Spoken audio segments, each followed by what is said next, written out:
Hier ist die Farbe grün. Dass man die Lautstärke hier verändern muss? Ja, kannst du mal gucken, ob die Lautstärke regeln kann? Aber ganz leise. Kannst du mich hören? Kannst du mich hören? Kannst du mich hören? 1, 2, 3, 4. Auf blau? Sehr gut. Blau it is. Alles klar. Blau, oder? Sehr gut.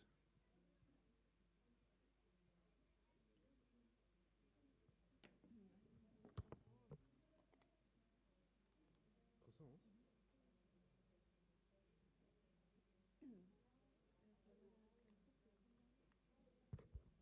Leider, leider, leider.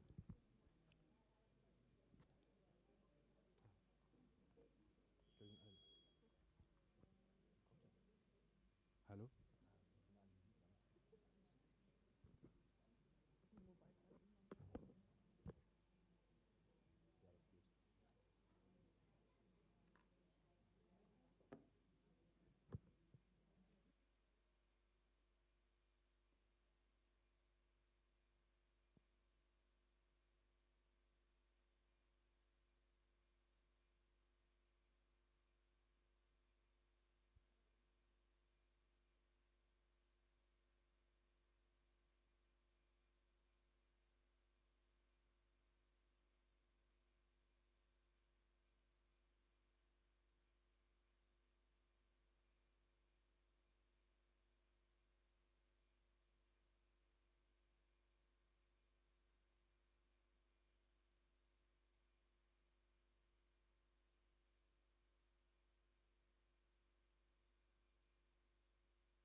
Morgen zusammen, herzlich willkommen. Good morning, everyone. Welcome. Ihr dürft gerne Platz nehmen und auch schon hier You vorne. may Wir get fangen jetzt dann seated gleich an. also here in the front because we're going to start soon. Genau. Nicht so schüchtern, nehmt euch gerne einen Don't be Platz. shy. Und Pick your für seat. alle, die Kopfhörer If benutzen, everyone is using their für die headsets Dolmetschung, for the genau, interpretation da hinten, services, links they're hinten here in gibt es the die back Kopfhörer. Nehmt euch on bitte die Kopfhörer. Take your the headphones left-hand over there. side. It's on the left side. Und ihr könnt dann, and ihr then müsst you dann can, auf das blaue Signal schalten. switch to the Und dann blue kriegt ihr signal, alles mit und wird für so euch you in 1A-Qualität übersetzt. be Also in gerne, touch with take a everything. seat, take your Take a headphones, seat, pick and your welcome headphones, everybody. and welcome everybody. So we can start.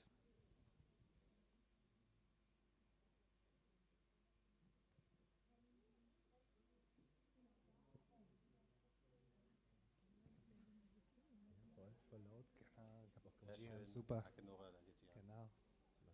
Das ist Welcome. ermutigend.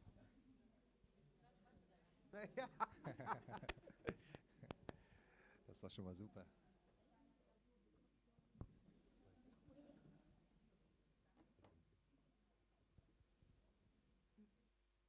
Genau.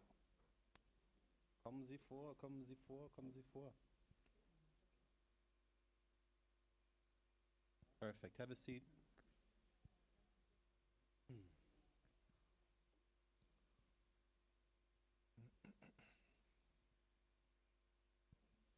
Hier, hilf uns mal den Menschen hier. Du sagst mal, nee, einfach ziehen. Einfach ziehen. Weißt du? Genau. Nein, stopp, machen wir nicht. Einfach. Das ist doch. Kommen wir in Schwierigkeiten, Jan. Ziehen ist das andere. Sehr gut, sehr gut. Wir wissen, es ist früh, es ist auch noch We know it's Samstag, early and it's a Saturday on top, auch noch kurz vorm 3. Advent. we're getting closer to Aber Christmas. es gibt Themen, die sind wichtig But there's und some die topics sind jeden that are Tag wichtig. important Insofern and that freuen they wir uns keep being important über jeden every Menschen, day, über jede which is Person, why die hier we're ist. so happy to see each and every one of you here. Genau. Right. Also, wir sind So, hier. we're Das here. ist mein Partner This is my und, partner Kompagnon and companion, Teddy Tavelde. Teddy Tavelde und ich. Mein Name ist Fetzum Seebert. My name is Fetzum Sebat. Wir sind die Gründer von PXP. We're the founders of Embassy, PXP, the PXP Festival. Embassy, and the PXP Wir Festival. setzen uns von Anbeginn an für das Thema Flucht ein. We have also been nicht für das Thema working Flucht, sondern für die Lösungen von To find solutions for refugees machen das eigentlich since the very vornehmlich beginning auf der of this crisis, and Kinder- und Jugendebene. we're working to support and to empower children. Wir setzen Kultur als Hebel ein, We use culture as a leverage, weil wir uns and an dieser Thematik auch we are here because speziell den Fokus we want fokussiert halten auf dem Thema to Bildung, focus weil wir on Bildung als den education, richtigen Hebel finden, because gerade für we Kinder believe mit that prekären education is an Situationen, important um eine lever selbstermächtigte Zukunft to empower für sich zu children haben for und auch a better sehen zu können. future. Dieses Jahr This year, kam über die Ukraine das Thema the situation Flucht in aus der Ukraine auf Ukraine uns zu. Wir haben tatkräftig geholfen, came Menschen aus closer der to Ukraine us, hier ganz and am we have Anfang im been Februar in trying to Hotels work to unterzubringen, help Mütter, Kinder, refugees from ältere Ukraine, Menschen. accommodate them in hotels, Und mothers, relativ schnell children, kam es zu der Thematik and very von soon BIPOC-Geflüchteten aus der Ukraine und der we came in Tatsache, dass touch sie with auf der this Flucht topic of andere Herausforderungen haben, POC, BIPOC people hatten, from Ukraine who are facing different challenges die in bis this heute crisis. andauern. Und die haben nicht nur mit dem Ursprungsland und der Ursprungsthematik And der they're Flucht not zu tun, just, sondern these auch mit problems are den not just Schwierigkeiten related in den to their Zielländern countries of und der origin, Tatsache, dass sie nicht but also die with the gleichen fact Unterstützungen that they don't get the verfügen same oder support. Unterstützungssysteme There's not, die they gleiche do Unterstützung not zukommen benefit lassen. from the same support Insofern, systems sehen wir uns genötigt, as everybody who's coming eine from weitere Willkommenskonferenz, die Ukraine, wir zum ersten Mal which in is London why we believe we ausgetragen needed haben, zu this veranstalten. second welcome Diesmal conference, mit großartiger Unterstützung auch this von der time Europäischen Grünen Eva with und in Kooperation support mit from the Marquardt, European Green der uns das Party, hier alles noch mit ermöglicht, weil er who genauso die are helping Problematik us sieht to und das Gefühl hat, dass es hier eine host große this Plattform event braucht. and to create a platform, because we believe it Teddy. needs a bigger Ja, ich will platform. auch nochmal kurz willkommen heißen. Yeah, I also want to auch welcome die everybody, Menschen, die im also Livestream jetzt The hier people that sind, are seeing us on this live stream zum Tag der internationalen Menschenrechte, der passend natürlich auf unser It Event hier fits this fällt, wollen wir International eben die Day of Situation Human noch mal Rights klar und deutlich festhalten und stress how darstellen, important this wie die situation and aktuelle how important this Situation der topic is, geflüchteten and to Menschen illustrate aus the der current Ukraine situation ist, und of people zwar who had to der flee Menschen Ukraine mit der sogenannten and the Drittstaatsangehörigkeit. so-called third country Wir werden nationals and their gleich in situation. 2 Panel-Diskussionen die We will have Thematik 2 des panel aktuellen discussions Status Quo to darstellen shed a und auch light on the besprechen current und auch situation die Schwierigkeiten, die immer and noch on the da liegen, difficulties, the hardships erläutern that we're still und facing, eventuell auch Ansätze explain them, aufzeigen können, and die hopefully demnächst vielleicht also angegangen werden. Deswegen, wir freuen uns illustrate nochmal some hier, euch alle solutions. willkommen zu heißen. So, Danken yeah, auch nochmal welcome unserem Partner, everybody. The Thank Social you Hub, to dass our wir das hier partners in the aufführen Social dürfen Hub und here, freuen uns jetzt so we can gleich, host this event unsere here. Gäste willkommen zu heißen. Wir machen einfach an der Stelle And we're Schluss und looking geben forward weiter to das Mikro welcome our an guests. unseren Partner Erik So Marquardt. enough from our Danke euch. side, and we'll pass the mic to Eric Marquardt. Thank you, everybody. Genau, Yes. ja, erstmal schön, dass ihr da seid, schön, dass First of das all, stattfindet. hello, Ich welcome habe everybody. eigentlich sozusagen Glad this is happening. eine längere Rede I had vorbereitet, prepared a aber longer ich halte die speech, jetzt nicht vollständig, but I weil will not ich give the ja, entire gemerkt habe, speech. dass wir ein bisschen spät dran because sind, I know was that nett we're a war, weil bit alle schon short Kaffee trinken konnten. Aber was ich sagen wollte ist, ich bin im But what I Europäischen wanted to say is Parlament, that ich bin I'm da a member of the 2019 European hingekommen Parliament und beschäftige ever mich since hauptsächlich 2019 eigentlich mit mainly Migration und focused Flucht. on Und das migration ist nicht, and man könnte sagen, nicht sonderlich refugees. vergnügungssteuerpflichtig auf europäischer Ebene, weil ich weiß, dass wir in Deutschland viele I know Herausforderungen that in haben, Germany aber we're facing ehrlicherweise, many wenn ich hardships die when deutsche it Debatte comes to this beobachte, habe topic, ich noch many das Gefühl, problems, but dass sie my noch ein feeling bisschen is Halt that, hat, dass es noch viele Leute gibt, die sich für Menschenrechte that in the European einsetzen. Parliament Das ist ja there auch Tag are der many Menschenrechte. people Ähm, that are aber working wenn for ich this in topic, andere europäische but when Länder I gucke, dann look ist mehr at oder weniger other European unverhohlen countries, ein Kampf gegen I unsere sense that Grundwerte, there gegen is Menschenrechte ausgebrochen, ein Kampf gegen Geflüchtete, like some könnte man resistance to sagen. help Menschen sagen, refugees. sie bekämpfen Fluchtursachen, aber eigentlich bekämpfen sie nur die Symptome. Und was mich dieses Jahr beeindruckt hat, weil ich es einfach mir nicht vorstellen konnte in dieser Situation, ist, dass die Europäische Union geschlossen sich dazu entscheidet, und zwar einstimmig mit den Mitgliedstaaten, die Menschen aus der Ukraine so aufzunehmen, wie das passiert ist. 4,7 Millionen Menschen haben schon Schutz nach der Massenzustromrichtlinie bekommen, ungefähr 4.7 1 million Million people have davon in been Deutschland. getting support Aber wenn according ich to das the so sage, Mass dann Influx Directive from ist the das European Union. sogar But when I eigentlich say this falsch. like Also this, nicht alle this Menschen is aus not der really right Ukraine because not everybody from coming from the Schutz Ukraine is bekommen. getting that protection, Und getting that help. dieser doppelte Standard, this dass man double auch in dieser standard Situation, wo es That eigentlich they're so applying this offensichtlich double ist standard und so in eine this situation that Geschlossenheit is gibt, so dass man sagt, obvious, dieser Angriffskrieg where we von would Russland need ist so like an schrecklich. unanimous support for everybody Wir coming müssen from the den Menschen Ukraine helfen, and say dass man this auch in dieser war Situation, is so obwohl der Rat terrible, es it's such a eigentlich bad empfohlen hat, situation. also man hat eigentlich And die even since Empfehlung, dass auch even though the European Drittstaatsangehörige aus Council der had Ukraine been unterstützt recommending werden to können protect und dass sie auch everybody and unter help diese everybody coming from Massenzustromrichtlinie this fallen können. situation and Aber fleeing obwohl from the der Rat situation. das geschlossen empfohlen hat, And even though this recommendation from the European Council was unanimous, the fast European vollständig member nicht umgesetzt. states Es gibt eine Regelung in den have not Niederlanden been für really putting that into Wirtschaftsangehörige practice. There's Studierende, been one exception, the die auch Netherlands, unter die Massenzustromrichtlinie where fallen können. students Aber in allen were anderen also Staaten wird das so protected by geregelt wie this in mass Deutschland. Und in influx Deutschland, directive, but many ja, other wie member das states geregelt like ist und wie man es Germany regeln könnte, have not darüber been reden wir applying this heute. one-to-one. Es gibt We're going to verschiedene talk about this today, how Bundesländer in Germany is Deutschland, die handling this. versucht There's haben, different federal eine states bessere inside of Regelung zu Germany who finden. are trying Dazu to find a gehört auch better solution, Berlin, Hamburg und including andere. Berlin, Hamburg, and other Aber states. But natürlich ist das ein Thema, an dem wir of course, dranbleiben that's a müssen, topic that we weil want to wir den address Menschen further aus der Ukraine because in der Situation helfen we müssen, want to help weil people wir coming aber from auch Ukraine in this situation, and we also want to avoid that the asylum policy is turning into like a morally corrupt or morally a difficult topic.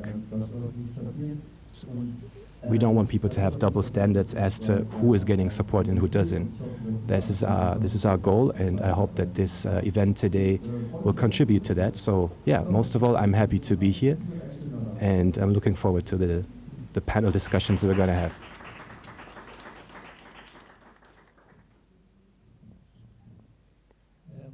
Dann beginnen wir tatsächlich mit, Yeah, let's start mit dem ersten with Panel our first und panel. heißen unsere Moderatorin And we're herzlich going to willkommen, welcome our moderator, our Adnan Tasfai. presenter for today, Willkommen. Adnan Tasfai. Dankeschön. Welcome.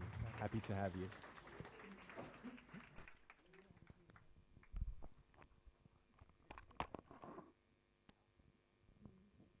Sorry, the microphone isn't working.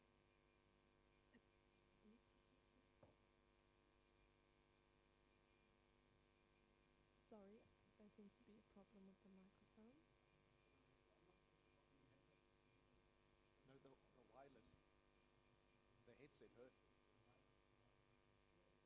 There's no translation at this point because the moderator is